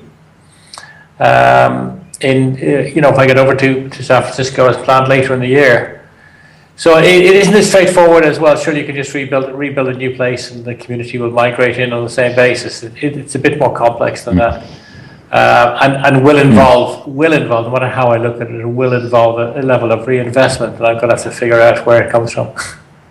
Yeah, I sympathise with that one, because it's only a matter of years since the first one, so to speak. Yeah. Yep, you might have to draw examples from other kinds of computer upgrades that are essential in businesses and corporations and governments. Well, I think the one of the upsides of all of this, all of these discussions about virtual reality and these new headsets and Oculus Rift and things, is that it's appearing in a lot of the media, in a lot of the general media as opposed to the tech media. that would be a good platform for me to go back and talk to these companies and say, hey, look, do you want now to be also represented in this new virtual 3D platform with everybody going in? Because this will be a bigger attraction where people can, with these new technologies, can actually go and explore a virtual Dublin and compare it to the real thing. So it's going to come down to a sales pitch by me. It's going to come down to me having to work out the numbers. Maybe a and Kickstarter. Maybe a Kickstarter would help you too. Well, maybe something. You do have the traction, the crowd traction anyway, so something like Kickstarter might actually be very worthwhile for you, given how popular the destination is already. Yes. But I don't know whether it's a couple of years ago now, there was a platform called Woo. Yes, indeed. Yes. It launched on the iPad. And I know we had a field trip from this program into it one day. And, it's rudimentary. Because it uses photographic textures and things like that. But the idea was it's a tourist app, but it's actual virtual world too. So you get to log in screen, choose your destination, and go and explore that place. They've put a few games in there now, to make it wider ranging. But it was conceived actually as a tourism thing. They wanted to build the environments and then get people to inhabit the shops and have connections to the web so they could buy things. And not a sort of whole Inworld thing like Second Life is. But it was, a sign of what could be done quickly and easily, apparently, on the iPad. And I thought, if this gets better and better, fine, So, I think we've always got to be aware of these new platforms and also the fact that, immersion itself needs to be a variable. In the future, some people are going to want to immerse themselves in terms of a virtual visit, but they're not want to spend more than the duration of the concert or more than the duration of an hour to explore a nice build. Other people will still be much more fully immersed, and they'll be involved in creating and building these worlds rather than just. That's the fundamentally that's the difference between shall we say, a visitor and a community member, right? Yeah. The community member is fully engaged with everything that's going on there and wants to be there and enjoy the social side of it and meet the people and get involved in doing things and take part in activities and find it a good place to meet up with other people from around the world and engage with them and so on, as opposed to the other thing you're talking about, which is just an advertising platform where you just walk down and you get by advertisements. You're not really getting a feel for the visual side of the place, but not a feel for the community side of the place. Yeah. No. Well, I've always argued this with TV and things, not this particular program, because we're just talking heads. But if you've got a really good machinima or a fashion show or something that you're broadcasting, what I always say is what I really want is a button that doesn't put you full screen, but invites you to go into the environment. There will always be people who drop in and watch these things on video who don't actually go to all the effort of jumping in. But, if only 1 of our 10 of our viewers, for example, clicks the button and decides, maybe I'll just download this and go in there and see, then that's a payoff, not for me, but for the metaverse. I think there is an approach there where, if you're going to get people to slow down in life instead of run around with their mobiles all the while, then actually slow down and immerse themselves and actually engage with communities or just engage with art and anything else. People have to slow down to do that, and they have to, I think that itself is going to be a slow process because there are other people who are flitting from one thing to another and are maybe neglecting human contact and communities. And there are the others of us who are wholly engrossed in those. And I think that they're on different levels. And the idea is to bring the concept of the virtual reality to those who are actually on the fast bite-sized platform at the moment and seduce them in. And I think there's different methods of doing that. It's a really slippery weasel to pin down. It really is. The variables are wide. The opportunities for people to go all kinds of other places are so far flung. But there will always be communities. There will always be a need for a place for these communities. The virtual world is good for that. And then the last piece of it is, how do we make it all generate revenue? And I think the marketplace and the building and the sex and the gambling too, the things people like. It's always going to be rolled into the mix, and it could happen. Something I think we should be on the agenda for a discussion another week. Not now, because I think we're ready to wrap up. But it came to me earlier when we were talking about Unity and things like that. Now, people who work in offline again, in things like Blender, there's a program, I think it's Gaia Kerry who does it, called Avastar, which is quite literally a plug-in for Blender that allows you to specifically do things that you're going to be outputting to use in Second Life and OpenSim for that matter. And I gather that, and I'd have to go back to this, but I gather somebody's actually brought in a plug-in for Unity, which Unity, the authoring platform, of course, is very separate from the viewer. And there's a plugin available now for Unity that allows you to create in Unity and deploy to Second Life or OpenSim. So we are getting this extension of the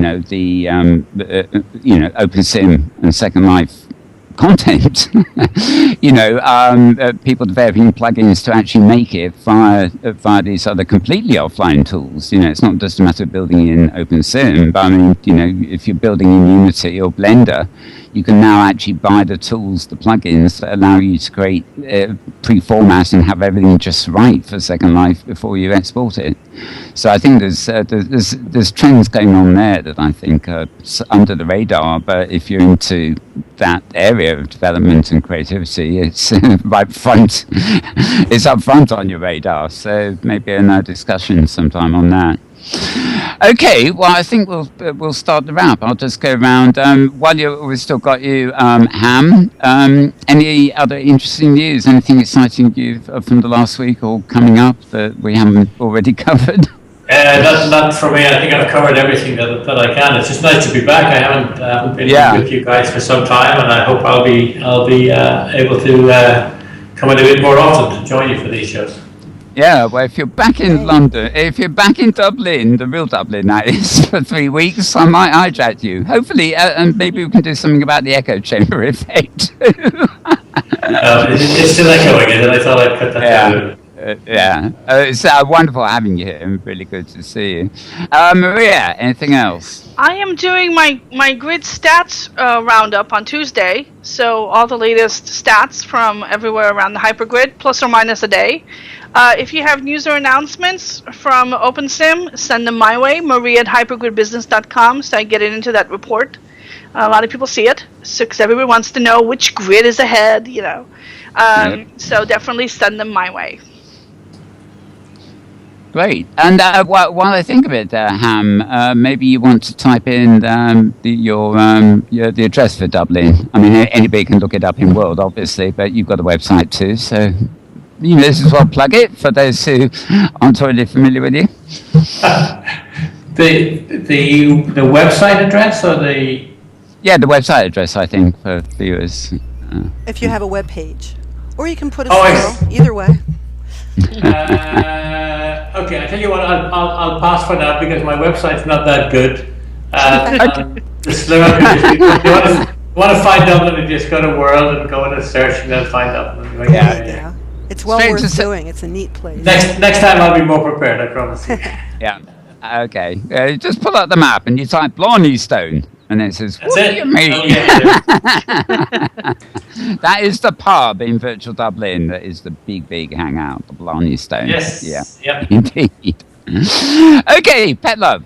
Anything coming up or? Well, on a more trite level and on a less technical level, I just want to say that I've discovered the electro swing genre of music. Great fun. It'll be in my next film, which was called A Day at the Races. For an RFL group, Aethernauts, Tiny Steps and Aethernauts. I forget the name of the group, but it's great. That's pretty much it. And of course, the telethon is coming up, and we'll be working on our pre-recorded interviews. and also scheduling cameras and desk people for the event. And also, I think we'll be doing a lot more trackside this year, a lot more live trackside stuff. So that'll be exciting. I think that's really neat. And that's all. Right. That's all. Well, I'll attest to that. I've been over. We have the Telethon building built on the RFL Sims. We have Aisling doing some wonderful, and Jeremy doing some wonderful landscaping around it. And yes, indeed, it will be a busy week doing some pre-filming. And oddly enough, by the time you watch this show next week, it will all be over. It will probably be over. We'll be like wiping our brows. Yeah, whether we'll be bringing half the studio with us into this one, I don't know. But that happened last year. We sort of we left the Telethon studio, came over here to do the show, and they were too exhausted to say no. It was funny. Ended up with 24 people joining us from the Telethon. All right. But technically, the telethon finishes at about 11:30, which gives SLT. So we've got half an hour to get over here and try and get our heads together. Tara, closing thoughts. Just, my closing comment. Speaking of Relay for Life and Relay for Life events, I did take a few moments here a couple of days ago to visit the Breedables Fair. Yes. Which has been going on and runs until Monday or something. The only thing of particular note, you'll have to wait because they're in beta right now and not in World yet, but somebody has come up with a breedable dodo bird. And they are totally cute. Aww. They apparently they're out on one of the open sims, but they're doing beta. They expect to have them in World here in a couple of weeks. So be prepared. Well, aren't all your cats going to chase all the dodo birds? Oh well, no. I think I'll set the dodo birds up in the same place that I have the dwarfins. Okay. So the dodo birds can chase the dwarfins around. Oh Lord. Anyway. I popped in there as well actually, and it was of course there were kitty cats everywhere. Not just Callie Klein's stand, but other offshoots of the kitty cats phenomenon. But the ones I really liked were the breedable unicorns. Oh, that sounds nice. Mm-hmm. Yeah, and I like the horses too. So these ones have horns on them. They're called unicorns, and they're kind of nice. I think can I just say that at this time of the conversation, any of my non-Second Life friends would be having a did he just say unicorn moment? Ham, they have breedable shoes now too. Yeah, Ham. I swear, I'm getting some. I decided. I'm going to have to plug this. Yes, I followed up on that breedable shoes last year because it was such a far out idea, and I discovered that they were really quite a ways not really ready for prime time. Oh, really? The price tag was rather high. And they've clearly come some distance since then, but I think the price tag is still too high. And you have to like the shoes. Because you're going to get a lot of them. And I can't say that they were anything that I personally wanted to wear. So, but then that's me. Anyhow. I'll let you know what happens. All right. One more note, Mal. Open Sim Community Conference deadline is this Tuesday, the 15th. It's been extended. So if you have a proposal for business in the metaverse, it doesn't even have to be OpenSim specific. OpenSim adjacent is close enough, especially if you're in the business and economy track. Contact me or go to our website to submit something. We do have people coming in from Second Life doing presentations about virtual education, about content, about research studies that they've done, and we're going to have people coming from the virtual reality side as well to do presentations. I think GameFace is going to be doing a presentation this fall. So you definitely want to be in the world rubbing shoulders with people, and you want to be on a panel or volunteering, definitely sign up. Great opportunity to network, to get word out about what you're doing, and to get to know the community. Is anybody streaming it? Yes, we will be. Yeah. It'll be everything will be fully streamed and archived online, so you can watch all the presentations later. Let me know if you need a camera person. We do need camera people. We are short of streamers. When are you doing it? It is in November. Okay. So we're definitely. I'm going to come along and to one of those because I did offer the help too. Basically, the setup you have is you stream live all the tracks simultaneously on about 8 different Ustream channels, and then those are archived and available afterwards. So it's it's cool. It's absolutely massive. But I mentioned I think it was to Philippe because Guns the other week that I went to play back some of this stuff, and Ustream have suddenly taken to interrupting your program, not like live stream with like subtle ads at the bottom of the screen, but they actually interrupt the entire program for 2 minutes to play you an ad that you may or may not be interested in seeing, and you miss a crucial part of the conversation. So I need to have a word with them about that. I was going to say we should also offer to stream Dublin for Ham, and we'll do it on live stream, not Ustream. Right? Okay. Yeah. Okay. Okay. The streaming discussion is a little over my head. You contact Philippe directly, and if you want to volunteer to be a streamer, we're definitely at this point right now. The streaming volunteers is what we need the most of. Yeah. But so Petlove, you got a new job. But if you just want to greet people or show people around, we need people for that as well, and we also need people to moderate panels and to introduce presenters. So whatever you want to do, we can find a role for you, and you will need to come in early a couple of times for training and orientation as well, not just the conference days. Yeah, to make an avatar too. Yes, you will need an avatar on an Avacon grid, or you can hypergrid in with an avatar from another grid. We're on the hypergrid. Oh, that's right. So you can bring your own avatar in. Exactly. That should appeal to some people who would otherwise say, ick, yuck. Yeah, that's great. That's great. Yeah, just bring your own grid avatar over and whatever. Yeah, and well, fair enough. Yes, absolutely. I always like to end on an anecdote, so here's one for you.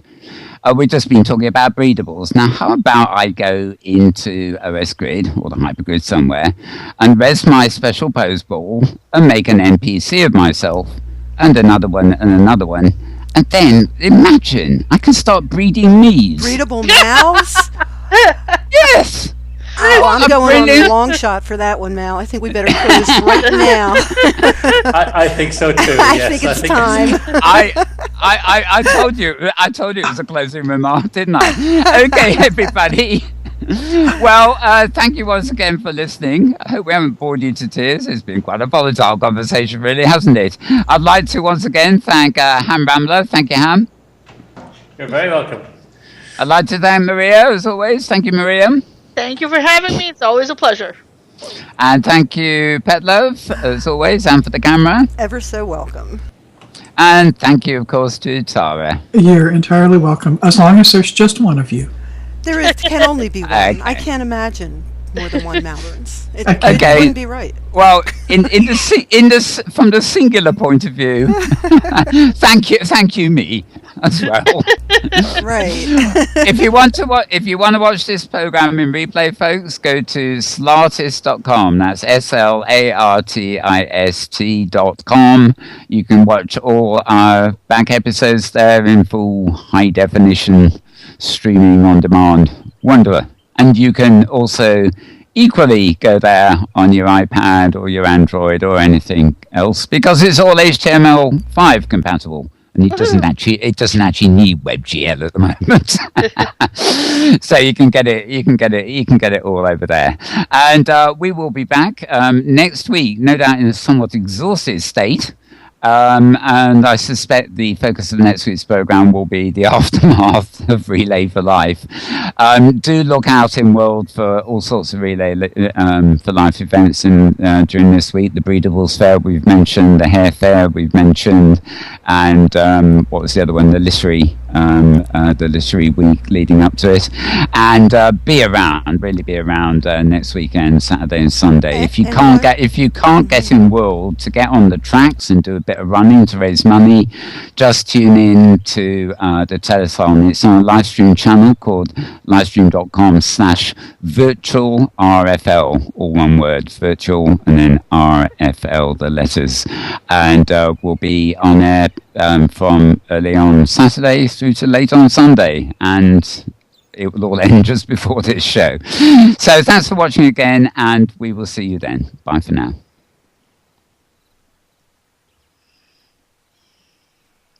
Virtual RFL.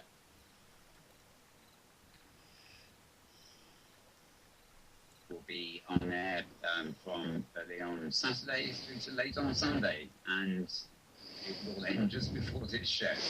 So thanks.